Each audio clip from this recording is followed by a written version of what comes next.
عفان. لا ده احنا مكتشفينه من سنين، وانا بقالي هنا صور وانا معروف، هم كلهم عارفيني وجميع اللقطاء السياسيين عارفيني. انا اللي حبست اسماء واسراء وعلاء عبد الفتاح حضرتك مين؟ عبد العزيز فهمي معروف. حضرتك مين؟ عندك النت هاته عبد العزيز فهمي، عبد العزيز مدير عام الشباب والرياضه ورئيس حركه الوقت الوطني.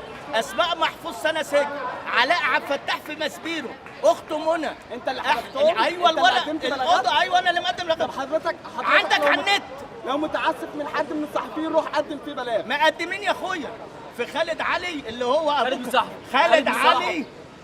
خالد مصطفى محامي بس من ايوه من الابيض. ايوه بس ما رحنا قدمنا بلاغ ضد يحيى وضد كارم وضد حنان. عظيم. الاخ خالد علي مهريم اللي دفعوا ما نازل من ابوه المحكمه. كان في بلد جنبنا اسمها 100 يعيش عزبه بيبيع الاسوس وصوبيا على هو انت الكوبري. قصتك انت كلها مشكلتك مع خالد علي؟ خالد علي مقدمين في بلاغ مشكلتك بكده. مع خالد؟ ابوه كان بيبيع الاسوس. مشكلتك انه ابوه بيبيع الاسوس؟ هو كان بيشتغل في الفرن في شارع فيصل. انت دي مشكلتك انه بيبيع الاسوس؟ راجل مجاهد يعني انت مشكلتك مع ابوه؟ بس هو قال انا خالد علي احنا مالناش دعوه بخالد علي. ده في البلاغ. حضرتك يا فندم، حضرتك يا فندم، هم. حضرتك عامل تجمهر دلوقتي قدام النقابه وبحكم القانون لازم تسلم. احنا ما احناش تجمهر يا اخويا. انت عامل ايه؟ الهتافات اللي عملته حنان دلوقتي الهتاف ضد الدوله. وفين وزير الداخليه؟ حضرتك وزارة الداخلية يا وفين محمد مش عارف هي حنان ايه مسؤوله عن الدوله؟ وزاره الداخليه كتير ان هي تدافع عن نفسها. مش انت يا عم دلوقتي ده تظاهر. لا مش تظاهر، كلمك راجل اهو لراجل. بص المجموعه اللي حواليك. معلش دول والله كلهم راجل في الخان ولا ايه؟ انت عايز تتخانق يعني؟ راجل لراجل